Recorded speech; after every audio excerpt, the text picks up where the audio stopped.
to allow anyone to disrupt the ceremony. And he said in his own words, and I quote, "We are tasked to ensure that the ceremony takes place in a safe environment, and we are confident it will proceed in a secure manner because it is an activity we have planned for in our security master plan against any threats." I wish police can sit down and plan some of their other works that they plan people who are that they plan on handling people who are trying to be violent when it comes to election and electoral process and the swearing in. But he warned the security. He warned the security around the country that he warned us that the security around the country is very, very alert, and in case of any eventualities before, during, or after President Museveni's swearing-in ceremony, people are to face it rough. Of course, last week as well, if we remember, the UPDF spokesperson, Brigadier Flavia Byekwaso, said there is a group of people fanning violence ahead of the presidential swearing-in. I don't know who lets these guys know that people are planning violence, because it seems that they are very, very ready, as Okoth Ochola warned us, to manhandle anybody who comes out, even to just... You might be walking on the streets and you and your friend fight, and they're like, you're causing violence against the swearing in, and they get you and off you go to the Chitalia prison or wherever, Nalufenya, or wherever you end up. Of course, we should remember that some of the NUP people are still in prison. Case in point, Nubian Lee, Chaliwa Bobby, and Eddie Mutwe, who was the bodyguard. It is very surprising how Bobby Wine is so vulnerable at this moment, because we all thought that maybe he will use some of his connections or something to get them out, but they are still under police custody, and we seem to have forgotten about it, because I'm not even seeing reports coming from there anymore, whether they'll give them bail, which they had refused before, or if they'll get them out maybe after 5 months. We just don't know. Maybe after swearing in, things will get back to normal. Well, in her words, Byekwaso, she said these people think they can achieve their objectives through different ways and means. Intelligence has picked information to this effect. You guys, who works in intelligence? I would like to meet somebody who works in intelligence, and we have a chat, and they tell, because I really admire people who work in intelligence. Mostly, you will never find them walking on the streets and tell that this person works in intelligence. Even when they stand up to speak, they'll never say, okay, my name is Biarhanga Christopher and I'm working for the intelligence. No, you'll just hear that there's an intelligence team, and you'll never know anything that concerns them. But if we knew maybe some of them, and of course, they can't come here on air, but if we met them, friends, and they told us how they get this information to take it to the police bosses, it would be a very interesting piece. Well, she said intelligence has picked information to this effect, and any person who stands in the path of peace and stability of this country will become an enemy of the country and shall therefore be dealt with decisively. Now also, she said they are inviting Ugandans along with tribal sentiments, and we have confiscated their posters. She says we ask members of public to desist from these acts because they are not productive. Back in January, me and Tariq, and we told you here and said, much as this person is going to stand and be elected and swear in, you are going to remain a Ugandan, and you have to stay back and take care of your family or your kids. So the better for you if you stay back as people are rioting or causing any kind of ruckus or whatever. On November 18th, 15th and 14th, we lost a number of people here just because of those riots. Please do not be a victim of that. I strongly condemn you going out there to act like you're fighting for someone, yet you will end up losing your life. Of course, we should remember Chagulanyi, who declared himself winner of the January 14th elections, asked his supporters to reclaim his 54.9% victory that he said was robbed from him by the Electoral Commission. So he, however, said he has, however, at all occasions insisted that he would not do anything outside the provisions of the law as he seeks justice. So we do not expect to see Bobby Wine or his supporters coming out to cause any violence whatsoever. So police, this is to you, that no one is trying, and no one is, according to the NUP bosses, no one is trying to cause and instigate violence, as our president of the 6th term, Yoweri Kaguta Museveni is swearing into office. Of course, addressing journalists on Monday, police spokesperson Fred Enanga said as preparations for the forthcoming are in high gear, whereas there are no direct threats, they anticipate individuals and groups planning to disrupt the function. But he noted they will deal with them decisively. And of course, if Enanga says, that means Okoth Ochola, the IGP, is also aware. As we remember, he warned us that if anything goes wrong, he will make sure that we regret being born by our mothers. I think that's what he said. Well, let me get to the big story of the day. President Museveni, as he talked to his members down in Chankwanzi, he applauded the new NRM MPs for agreeing with him to fight for free education. Free education was a very big topic in the Chankwanzi meeting because he thanked them and he said headmasters of local elites want to get money from the parents and they don't care about the students who go to school or not. So President Museveni is trying to say there's going to be free education. There's going to be free education for everybody in Uganda that's going to school. That is his goal. I don't know what you think about it. But the big question of the day is that as he went on, he said that the National Unity Platform emerged because of the increased rate of school dropouts. So he said NUP is a party of school dropouts. And he said that is why you are seeing many of them who didn't go to school joining NUP. My question, however, is that isn't there anyone who is a school dropout and supports NRM? David Lewis Rubongoya, who is the Secretary General in NUP, didn't he go to school? So I don't know what you think. You're going to call in. The number is on our screen right now. Please call and tell me what you think about Museveni accusing NUP for being a party of school dropouts. Museveni accused NUP of being a party of school dropouts. What do you, as a Ugandan, thinking about it? Oba mwenchiza mu Luganda nti President Yoweri Museveni Kaguta yagambye bwe babadde echankwanzi nga bawayamu nawe NRM basinze n'abagamba nti olaba NUP erimu abantu bangi abatagenda ku ssomero. That's why we are having trouble controlling them. So yagamba nti NUP yaba abantu abatagenda mu ssomero ye nga president w'eggwanga bw'akirowooza gwe nga munnayuganda okirowoozaako okyogera tukubira ku ssimu zaffe eziri ku screen yo essaawa eno otubuulire okirowoozaako kiggwe nga munnayuganda. Of course, our social media platform. Hello, caller. Hello. Jebaleko nyabo. Kale ssebo nawe jebaleko. Kale nyabo. Wasuze otya? Hello. Ompulira ssebo? Siyaso. Batayirani si bonna bye bakola. Okay. Tetusuubira nkyukakyuka mutayirani yenna. Yennyabo. Kale weebale nnyo endowooza yo. Amanya go ne gy'okubidde si ye pulezidenti yekka. Si ye pulezidenti yekka. Asoose okubyogera bangi babyogedde. Kyokka nga n'ebibiina byennyini mwe bava abawagizi abawagira bava school dropouts.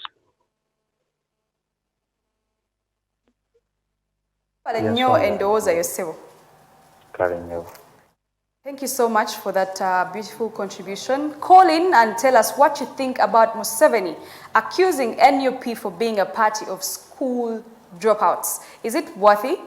Because if we look at, for example, the Honorable Chagulanyi's school background, we will realize that he's a very studied man. At some point, he even went to pursue law. Hello, caller.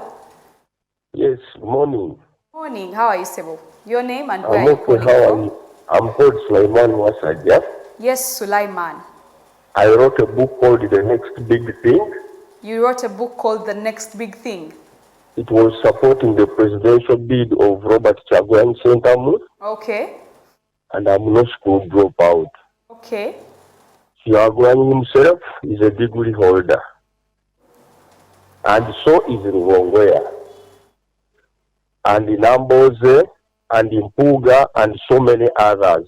So I don't know what you insinuate when you say that it's a part of school dropouts. Even in Museveni's gang, there are a lot of dropouts. For example, we don't know what Baby Cool started. The point is you having a heart for the people of the country, not you looking at people as undergraduates and whatever. You get me? So if Kyagulanyi is having that niche of holding the people together and calling them, galvanizing them to support him in a nationalistic bid, it is an example to show that he's a good man and he's pro-people than the other man who is saying that he's a school dropout and it's a part of school dropouts. That's what I wanted to contribute. So much, Sulaiman, for that beautiful contribution. As he has said, are there some people in the NRM party that are school dropouts? And like I told you, and like Sulaiman said, there are a number of NUP party members and party leaders, actually, not members, who also went to school. Hello? Oh, we lost that one. But please do feel free to call in and tell us your thoughts about this whole thing. I'm live on our Facebook page, STV Uganda. So you can also comment there. I'll read the comments. Hello. Hello. Yes, hello, Sebo.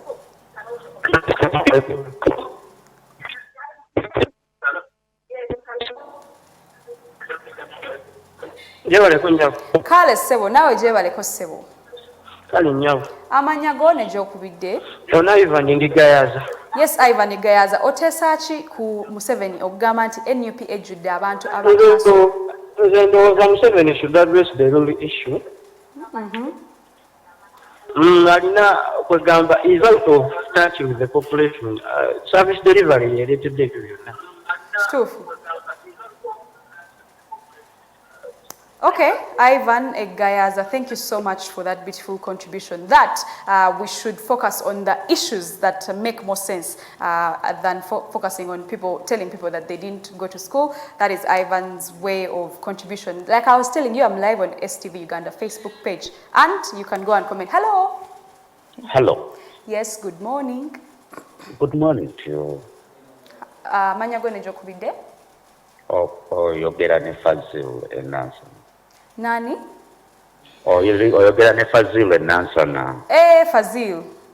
Ogambo otya Fazil? Ng'obuze. Je ndi obulamu bugamba kikalo. Wendi mwana naye lwakuba nti.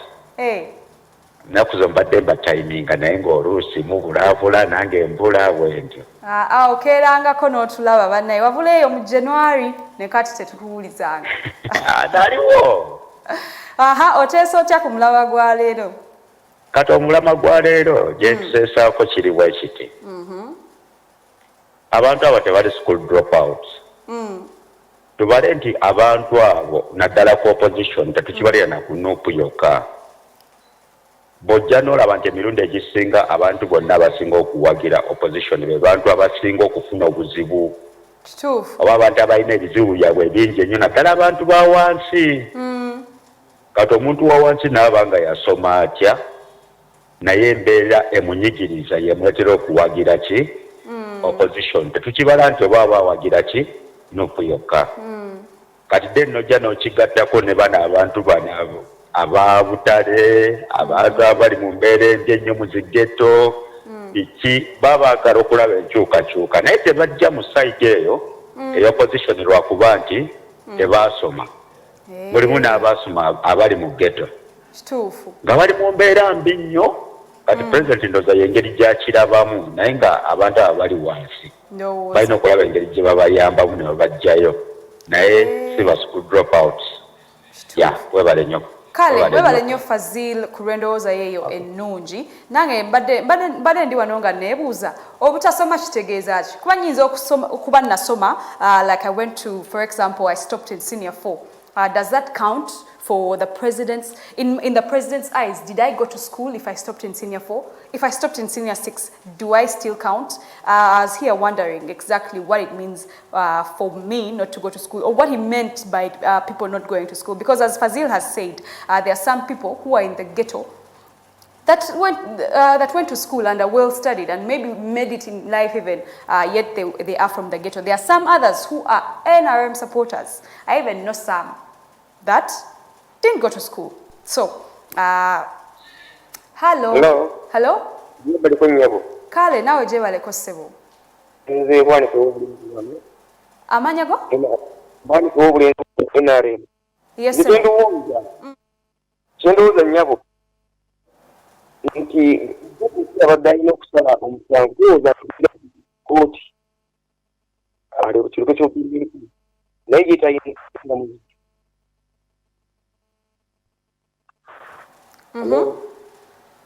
Florida.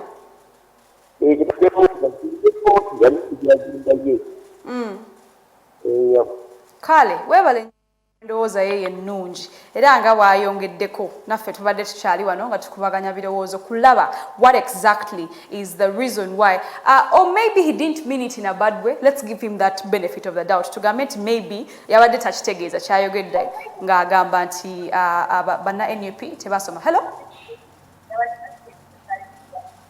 Hello. Hello. Nkuwulira ssebo. Hello. Ssebo ngenda kusaba ovire TV yo tusobole okuwuga agenze. Yeah, but when you call in, please do make sure that you kuvira your TV, if I may use our layman's local language. Vira TV yo oyogere nange otuwe ndowooza yo lwaki olowooza President Museveni yavuddeyo n'agamba nti banna NUP tebasoma. Hello.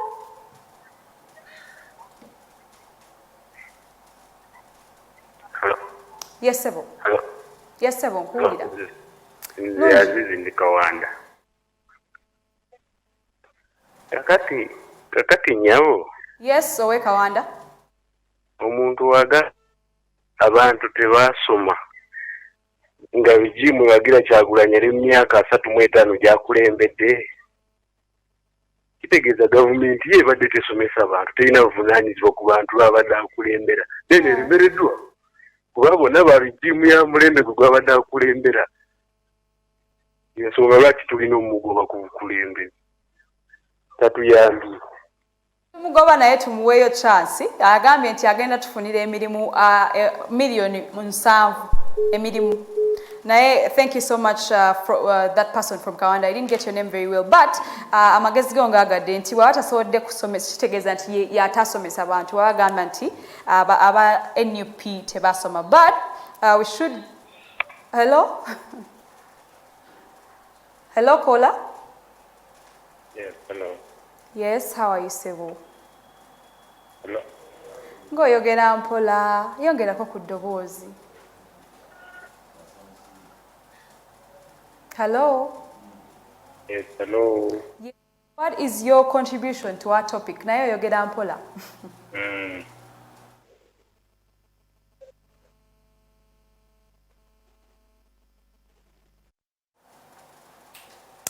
Okay, sisobodde kuwuliziganya n'oyo naye omulamwa gukyaliwo nti President Museveni we babadde ekyankwazi nga bawayamu ne NRM leaders that won office during the elections in January.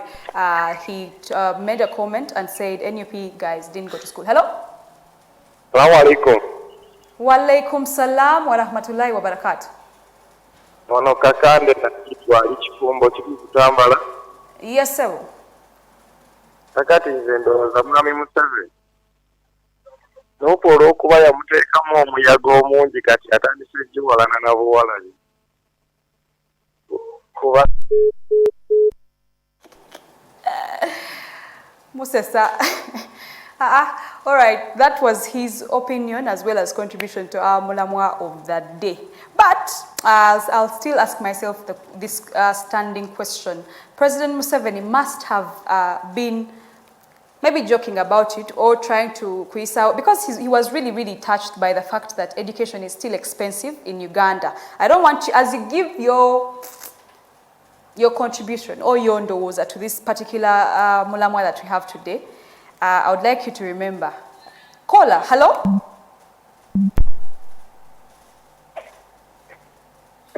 Hello?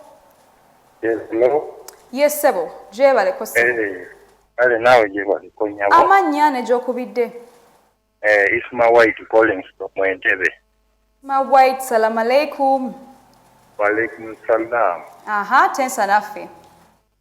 Kakati omuntu okugamba nti n'olinga kino paka kitegeeza ng'ojja okwata endabirwamu ng'omuntu akuvumye weetunuulira otunene mu kyakuvumye.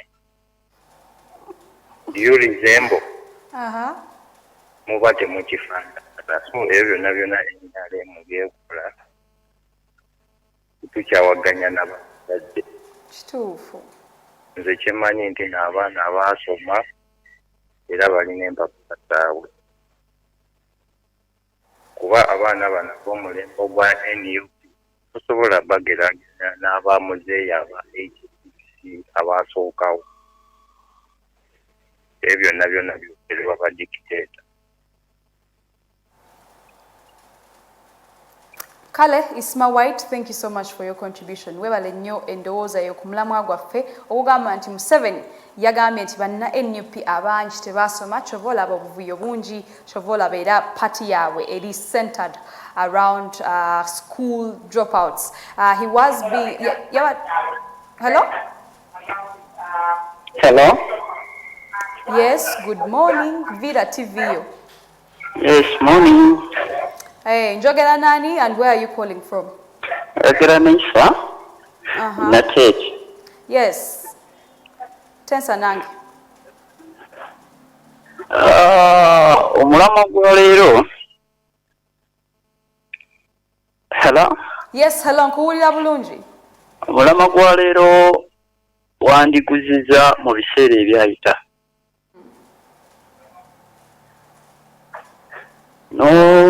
N'otunuulira mu biseera President Museveni we yajjira mu buyinza n'ogeraageranya n'omukulembeze wa NUP ebiseera byajjiddemu quality omukulembeze wa NUP z'alina President Museveni yali tazituukako yadde haafu yaazo. So n'olw'ensonga eyo ebyo byonna ebyogerwa nti abavubuka b'omulembe guno tebaasoma nandigambye nti byabwewussa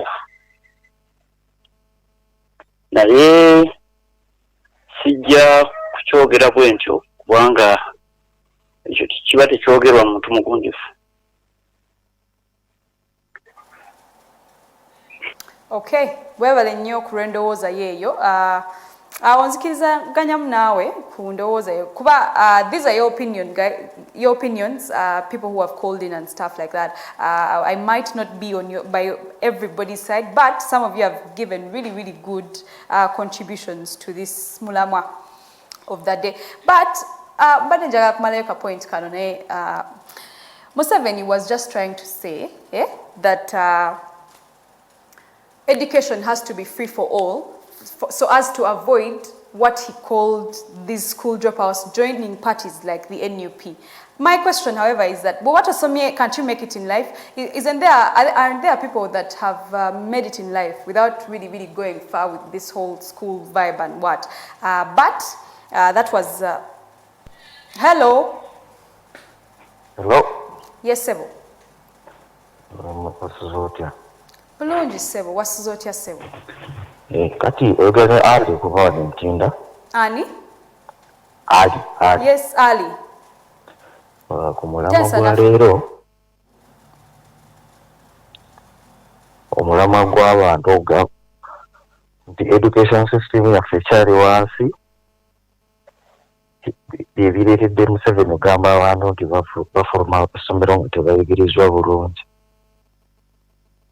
ate nga yakulira famire ye kati yekulira education system kuoga nti Janet ye Minister of Education ate gwe n'ova n'ogamba nti abantu bava mu masomero nga tebasomi. That means ye nyini yabaaleetedde abantu abo okuva mu masomero nga tebasomi bulungi. Si yalina okwechekinga. Kituufu ekyo Ali, weebale nnyo endowooza yo, weebale kutensa naffe wano ku STV. STV Uganda must be the leading right now TV station in Uganda in politics and current affairs, and we are live on our social media platforms like I told you before. tukyali ku mulamwa gwaffe nti Museveni accusing NUP for being a... Hey, caller, hello? Hello? Hello? Yes, sir. Yes, madam. Yes, good morning. How are you? Fine. Yes, do you have anything to say about our Mlamwa? This is Blackington. Who? Vida TV yourself, eh? To say that. Hello? Yes, hello, kuwulira bulungi. Okay, to say that. Hello? Hello, can you hear Yes. me? Yes, I get you. Okay, so tense anaffe. Yeah, okuga ekyo ezensobola okukikwanga ku Mathias Teyogere abeera mu Parliament kibadde tabu. Ompulira nnyabo? Nkuwulira ssebo.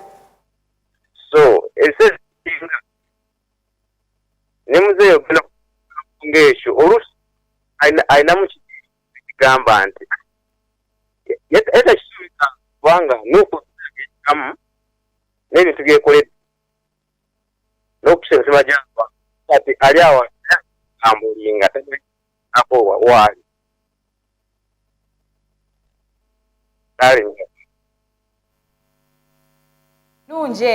Yes, we are still on Mulamwa. Museveni accusing NUP party members for being school dropouts. Of course, your contribution has been very, very amazing. And I do thank you so very much for... Hello? Hello? Hello, Nyanko. Kale, nawe jebale kusewo. Ono najibu nga nsinzidde Butambala. Yes, najibu e Butambala. Obadde otesa? Nze nyamba mwami Museveni. Atandise kuwaayiriza kubanga kati omulembe guno toyinza kugeraageranya na mulembe gwe guyakirako. Abantu kati baasima. So yagamba nti abantu basoma ate basomera ddala. Thank you so much for that beautiful contribution. And of course, as we get to wind up our topic of the day, please make sure you join us tomorrow for another First Show edition, as well as we shall have another topic of discussion where you can call it, where you can call in, and of course, always osobola okubanga otensa naffe okusobola okulaba programs affe nga bwe nakugambye ku STV Uganda channels eza social media kiwa buli omu alina Facebook, buli omu alina Instagram, YouTube, oba tobirina olina Twitter at least, era tubeerako nga tukuweereza butereevu nnyo ddala. So I will be closing up that segment. Is there another caller? Okay, I'll be closing up that segment for today, the one that Museveni said that NUP is a party of school dropouts. I think, in my thinking as Karo Tumwine, he didn't mean that. He would never say that because Bagama Museveni is a kind person. So, he's kind. So, maybe abadde takitegeeza, or you never know. Whatever the case, we do hope that it's not... it does not repeat itself. He said this at the Chankwanzi while he was meeting the NRM people. Sorry, we are going to get into our segment of lifestyle. Now, lifestyle is a segment where we look at very beautiful things, interior decor, interior design, how to go about your everyday life, how to design your home, how to add some flavor into your everyday life. Of course, Kemi Angela is always here to deliver, and today she recorded a very beautiful piece that I hope the producer, Husna Afeti, already has on standby. Let's take a look. I will return with, of course, my goodbyes. Yeah, let's take a look at the lifestyle segment. Fashion tips. We are still continuing with our journey of the do's and the don'ts when it comes to suits. Meaning, these are things you should watch out for when you're putting on a suit or when you're planning to put on one. Number one, the fabric should always depend on how frequently you wear the suit. Are you the person that puts on suits every day? So if you're one, therefore you have to choose a more durable fabric. But if you're the person that puts on the suits once in a while, then you can go for a less durable fabric. Secondly, there shouldn't be any gap between the shirt's collar and the suit, because if there is any, then that's one of the signs of an ill-fitting jacket, and you end up looking tacky. Number 3, if you want a corporate look, then opt for a double-breasted jacket with a notched lapel. Number 4, the middle button of a 3-button suit and the top button of a 2-button suit should fall at or be above the navel, because if it does, it can either break the look, and that is why it's really important. Lastly for today, the bottom button of the vest should or must always be unbuttoned. This is the same rule for both the vest and the jacket. This is Kemigisa Angela. When it comes to our interior designing tips, we're still talking about how to avoid certain things, certain issues, certain cases in interior designing. And today, some of the things that we are going to be talking about is the small spaces. Small spaces do not mean small designs. People with small rooms think since their rooms are too small, therefore they can't look beautiful. But it is wrong. Actually, it's in the small spaces where we can have the most fun. And one of the mistakes we do with the small spaces is that we tend to fight with the small rooms trying to make them look bright, yet they might be dull in actual sense. Or trying to make them light when they're dark. In such cases, just embrace it. Maybe you can go for a bold or dramatic wallpaper or paint it dark. Don't be afraid if you think it's too busy for the space. But if your small room can actually benefit from a lot of light, then make sure you try your best to emphasize that. You can use maybe light furniture made out of natural materials or large mirrors to bounce the light around the space. Secondly, we are going to talk about when you don't remember to measure. All you can do is remember to measure the room and then the furniture to ensure that everything fits very well. There's nothing that can hurt you when you love a piece of furniture. You go ahead and buy it, and then you reach home and realize that it's either too big or too small to fit in the space. Lastly for today is how it's hanging. When you're hanging your curtains too low, it can make your walls look shorter and also give the finished look a bit cheaper look instead. So it is recommended to have what they call the floor length curtains, even if the glazing isn't down the floor, because it will give you a more luxurious and also a cozier finishing. If you hang the curtains higher, there will be a long length of fabric and the room will end up looking more taller. This is Kemigisa Angela.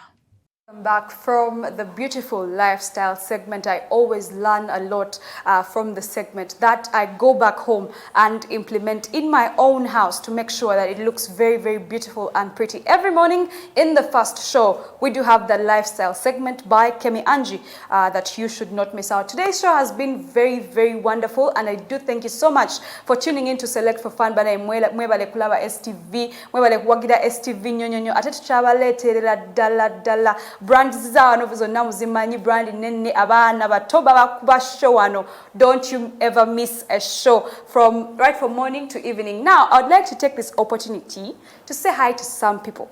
First, I would like to say hi to my beautiful producer, Husna Afet. I'd like to say hi to Jeff in the control room, Sarah in the control room. Thank you so much for the beautiful work. Don the drone, the man with the shots, ndoza mwalabye story kutoli weka we yatubulidde embozi ye banaye werabye bakulabye Anita Violet nkwagala nnyo team lunch play Fifi Anita ne producer Bridget ne Zilbash DJ Omubwati Chaliwa Icon kutumiddeko nnyo Moshmula Banks banaye Lennox Maria Dea Nambagala nnyo Edith Seal Tony Mr. Suhail Mugabi kutumiddeko nnyo Kato Saika Yasin Johnny ne Auntie Majo Sivo Robert Magna Robert Magna bane Madam Ruth, our CEO, and of course the chairman board. My name is Carol Tumwine Kamvewano. Good night. Good morning. See you tomorrow.